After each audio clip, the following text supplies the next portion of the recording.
Here we go. Welcome to the fourth Soloing 2020 post-premiere conversation. I'm Zuping Song, NakedEye founder and pianist, and I'm here with composer Rusty Banks and saxophonist Ryan Kauffman. Um, Quickly, if you have any questions, please put them in the comments and we'll try to get to them. Um, so before we start, both of you, how are you all doing since March? I've talked to you, Rusty. I haven't caught up with you yet, Ryan. But what have you been up to, and how are you doing? Um, to be honest, my wife and I tend to stay at home a lot anyway. So it was. I don't want to say it's great, but Yeah. we wouldn't be going out a whole lot anyway. It's just not. I tend to be a homebody. She tends to be a homebody.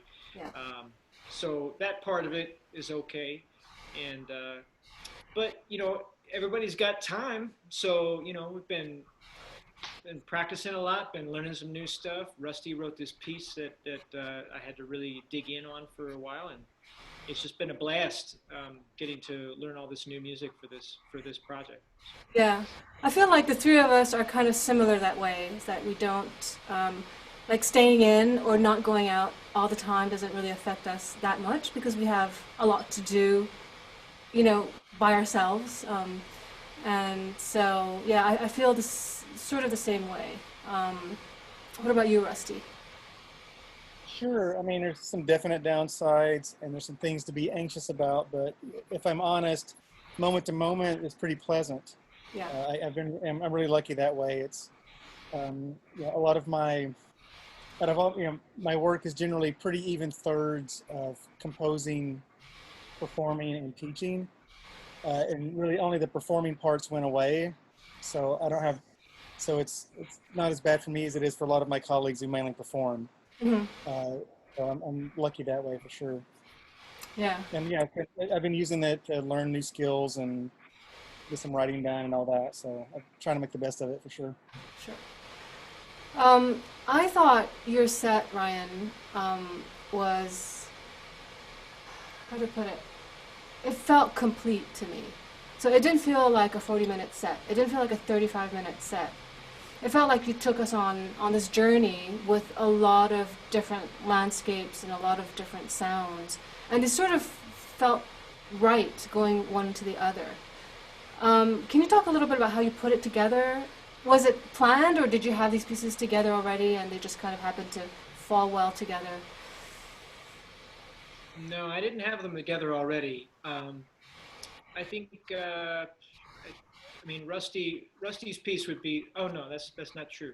Um, I guess Ron Thomas's piece, Tears of Fire.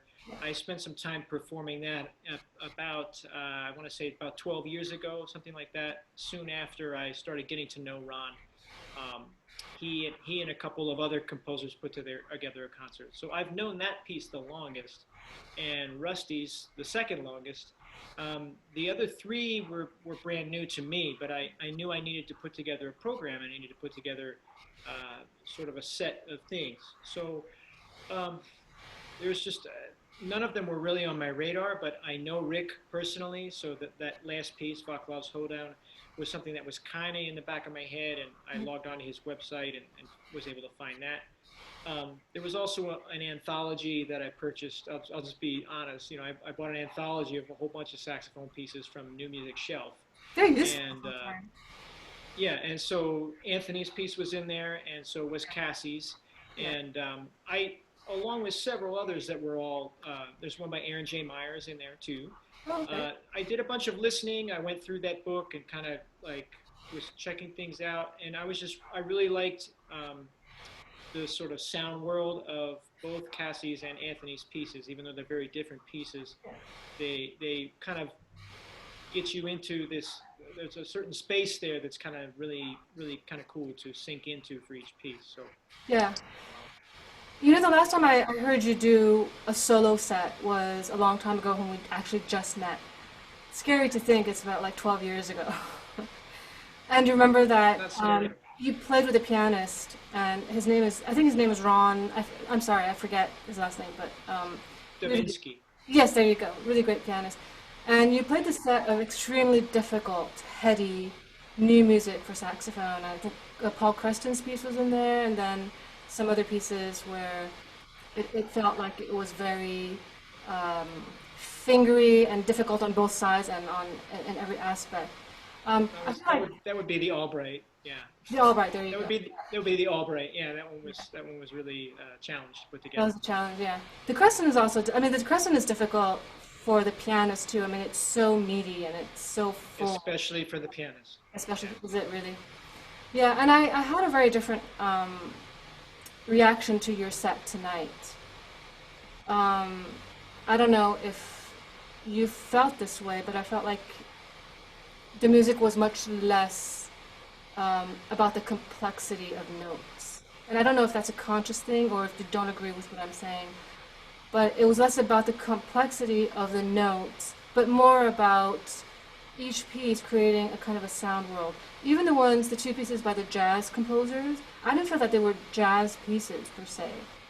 They were more like explorations of something else. Is that something that you're consciously doing or unconsciously, or is it just happenstance?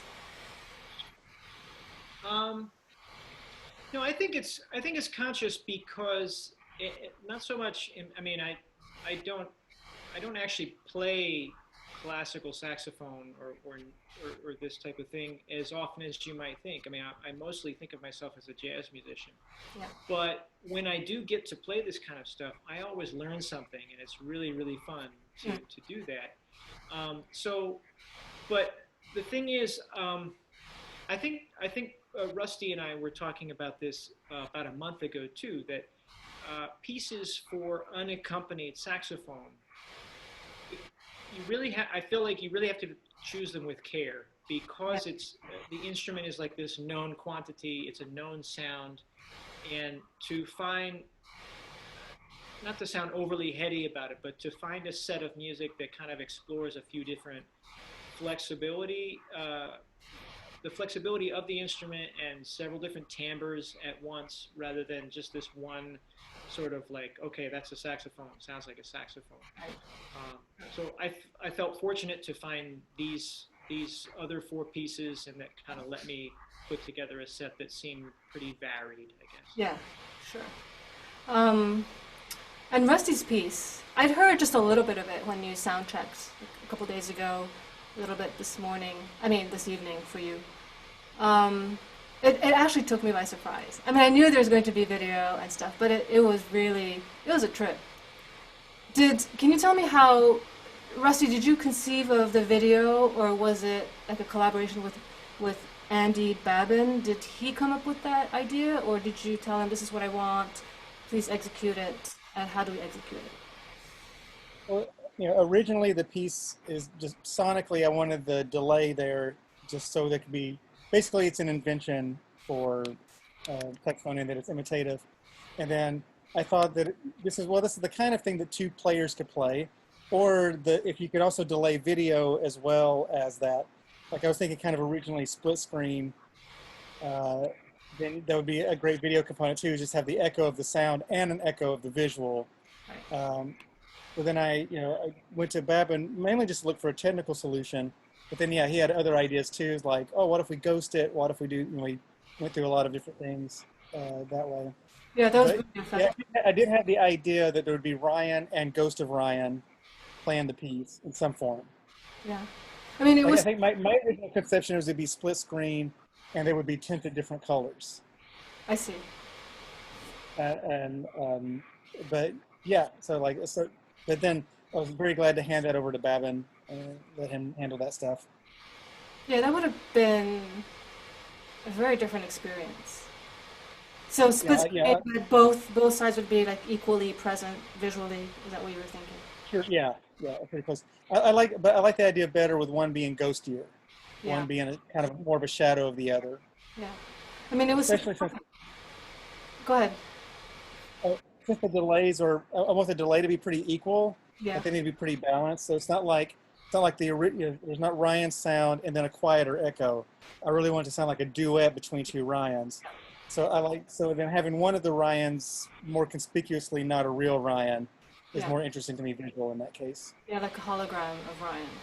Yeah, yeah, I mean, it was surprisingly moving, I have to say.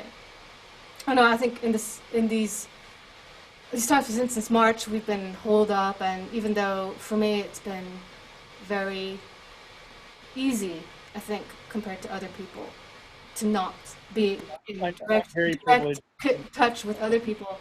But still, I think there's an accumulation of the fact that we're not together. So for me, a lot of the emotions are very close. Like right now, this is COVID. This is COVID. The emotions are very close to the skin. So when I was watching the video, I wasn't crying. I'm thinking about it. I'm just crying now because it's thinking about it. I was thinking that, it's about what we miss. Right? We haven't been in Yeah, this room together. And it's almost like, there's this, it's really hard to describe. It's less a visual thing than an emotional thing. And that totally took me by surprise. Sorry, don't mind this, like, this is COVID, 6 months of COVID, isolation. but that did drive. I mean, a lot of this piece is about that. Is about the things we miss, Right. or it's about like I love that we're doing streaming concerts and that we're persisting in spite of all this, and I think that's great.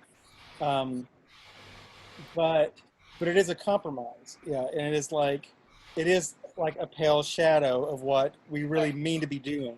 Yeah. And I like and again, I'm really glad people are doing stream concerts, and I've seen a lot of them that I've enjoyed, and that's been great in a way. That's been kind of a nice unifying thing that we're all doing it together.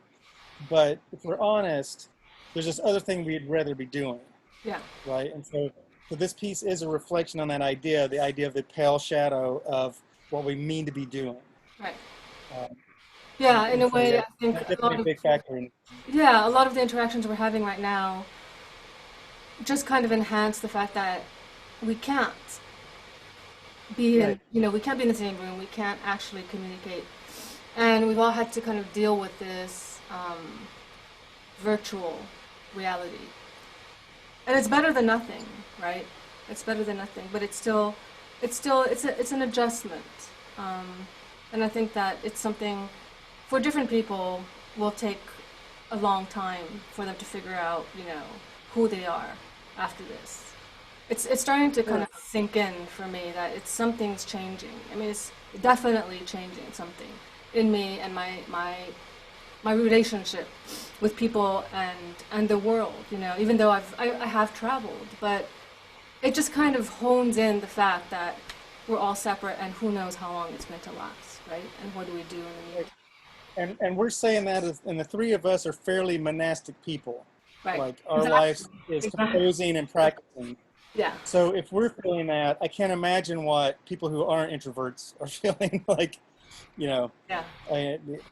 This is we are the most built to survive this kind of thing, and it's still kind of like, damn, Yeah. this is getting old. It's a tough thing. But yeah, that was. It was surprise. I didn't expect. I mean, of all the pieces you've written for us and what I've heard from you, I never expected this. And it's not like the music is particularly sad or anything. It's your music. It's what you write. It's not particularly. My kids have actually made fun of how much it just sounds like all my pieces. Yeah. Right. Of course, I always feel like I'm totally reinventing myself with every piece. Right. And then when I hand it over, people are like, "Well, that's a classic Rusty Banks piece." And I'm I listened to this. I'm glad I explored all those new depths. The piece you wrote for L&M Duo is like toy piano and then percussion and piano. Mm-hmm. I could totally hear stuff you had written for NakedEye. Like, oh my God, there's that lick in there you wrote for us. Well, I've only got so many piano licks in me, so like, yeah. Yeah, but that's kind of the thread, in your. I think there's a pattern. We call it voice. There's a voice going on. Yeah. or also deadlines, but like, Yeah. How did you deal with it? How was the deadline for you? It was a pretty quick turnaround. honestly, this was, I mean, I know like this should be a shorter deadline Yeah. compared to a lot of other commissions, but I have so much more time in terms of just man hours. Right. This was easy. Yeah. I mean, it's like one instrument plus, I mean, I'm writing a canon. Yeah. Um, and it, in terms like this, yeah, week to week, this would be a lot shorter turnaround time, but I've got so much more time to write. Yeah. That was really eye opening to me. It's like, oh, what I actually need is just more time to write. Yeah. Um, Instead of like when I think about before the pandemic, I was just like barely hitting deadlines, or like kind of Yeah. trying really hard to respect deadlines, and still not quite making it every time. Running This around. one, and it's not like this piece necessarily came that easily. It just I had enough time to do it. I Right. just I'd come up with the ideas, sketched them out, Yeah. and every day we just revisit them for a couple hours, Yeah. and fix things that didn't sound right the next day. And then bam, before I know it, I had a piece. I could actually kind of typeset the score, make it look nice, and everything. Yeah. Yeah. Um, Oh, you made a really nice cover cover for it. Yeah, it's really yeah. nice. Um, Household objects. it's kind of James Bondy, but I don't know, like killing time is a gun. Well, I'm kind of James Bondy. I am an international man of mystery, Yeah. or at least All I right. was back when I haven't everything heard was that about phrase in a long mystery. time. Um, but I could have. I felt like I could have heard it again. We're kind of doing. It's up So to hopefully you individual will. performers, Like, but I mean that in the same set, I could have. I mean, some of us are doing that. Playing the premiere and then playing it again because I felt like there was a lot in there that could have been I did feel like reprocessed in my brain.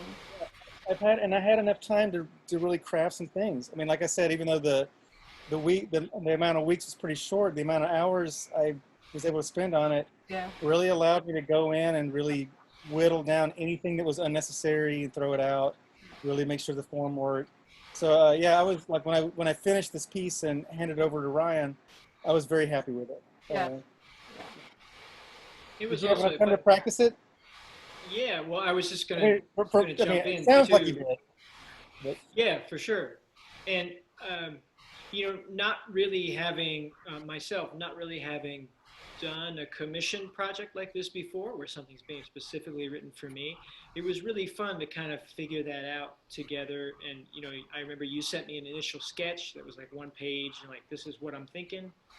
And so I got to kind of like I sort of also, feel like I should say originally there was a different tempo for the piece, yes, but yeah, I needed to loan Ryan a delay pedal, and it turned out my delay pedal would only go up to a certain amount of milliseconds. So I was like, oh, okay, well, that's the new tempo of the piece. And so then I went back and reworked it to work at that tempo, which was faster. And I'm really glad now that tempo works so much better than my original one. So there's yeah, definitely some serendipity at play as well. yeah. But I just felt like that, working with you one on one like that, even just emailing scores back and forth. And then I remember making a couple of mock up videos and sending them your way. It was just fun. I felt like I kind of like eased myself into the piece that way and got to know, not that I have any kind of a beat on your writing process, but I got to know the piece little by little and see the subtle changes you were making to hear the subtle changes you were making. So that was really fun, and it was really fun to practice at home and get to know the piece. Yeah. One thing I missed, not that I really missed it, not that I really needed it, but I was hoping you'd bring out the Barry sax. I was Next really time. hoping you'd do that next time.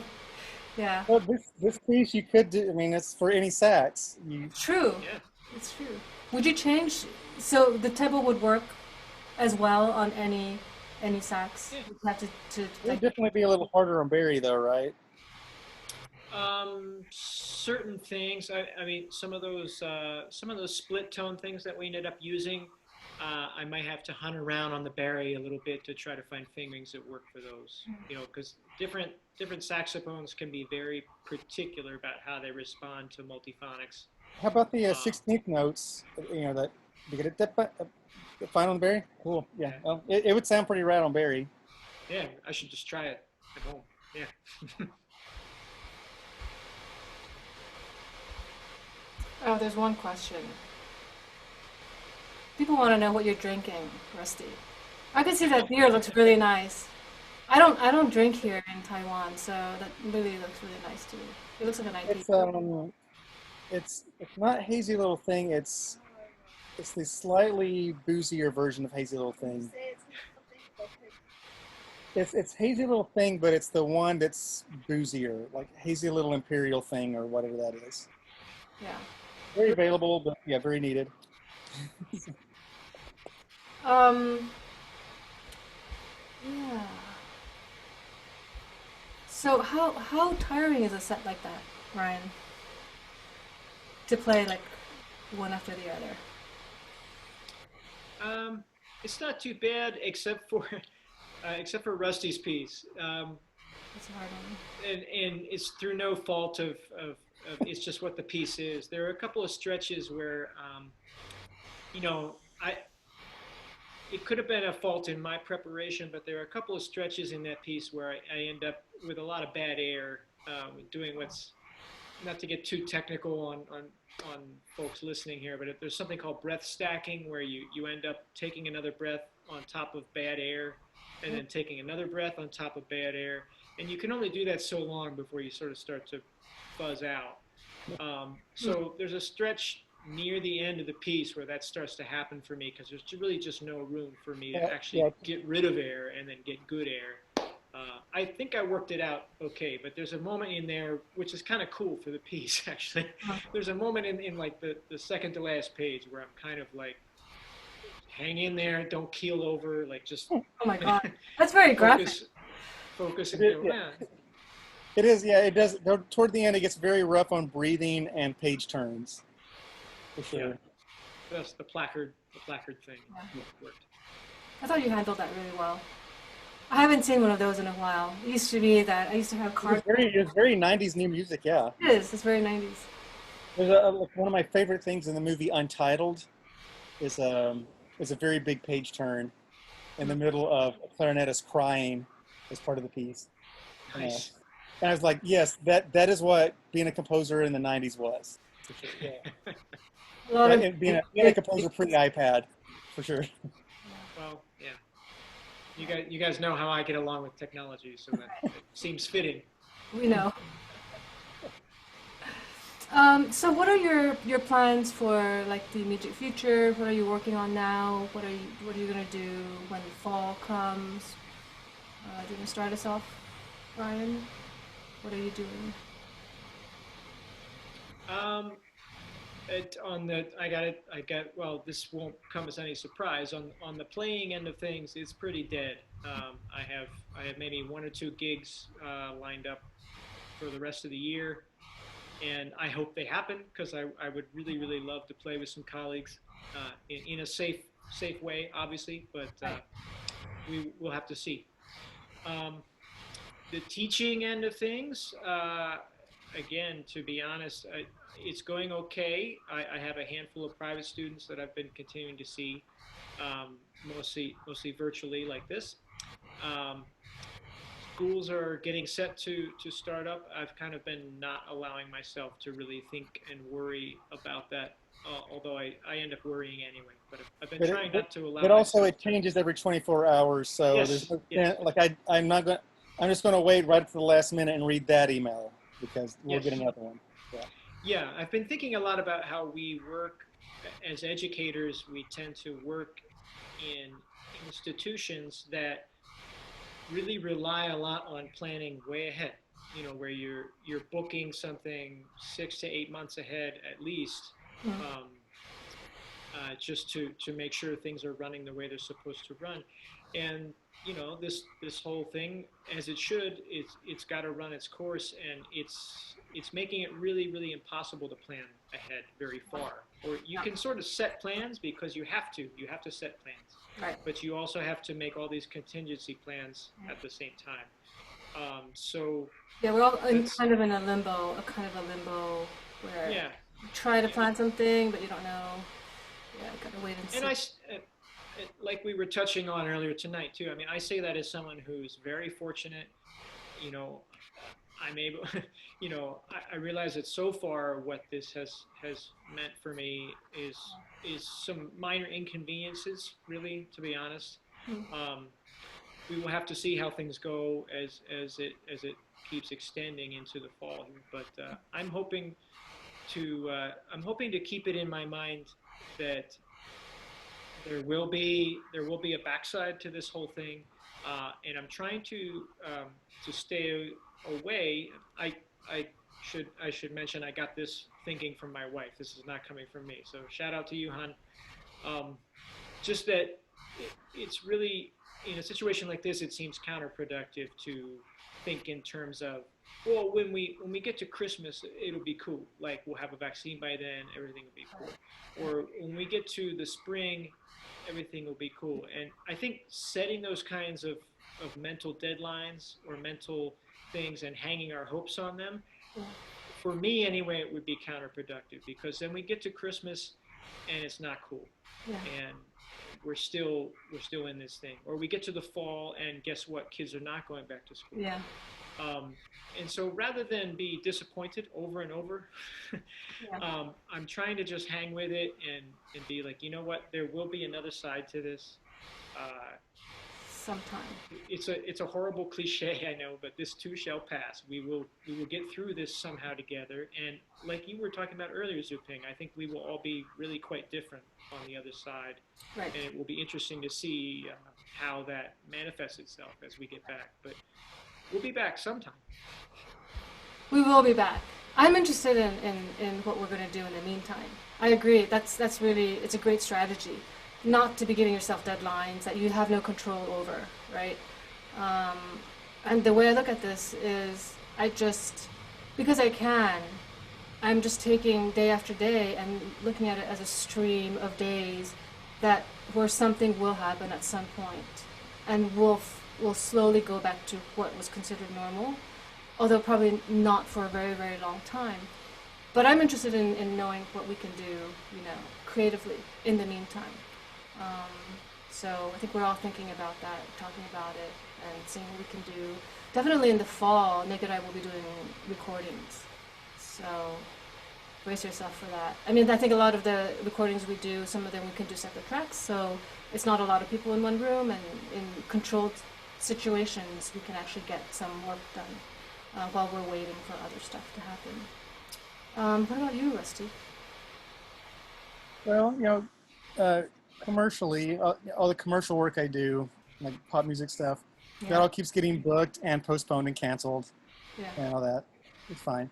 Artistically, one thing I'm starting to think about is creating some pieces for right now. Like I'm working on a series of pieces that are meant for multiple devices. So if you have a computer and a phone, you can put your computer on one side of the room and your phone in the other and start them a second apart and get something that's more like an immersive experience. Mm-hmm. So I'm starting to work on those pieces because, like, again, I'm glad we're doing streaming concerts and stuff. Mm-hmm. But for me, it's not anything like being in a room where the actual molecules are being wiggled by instruments. For sure.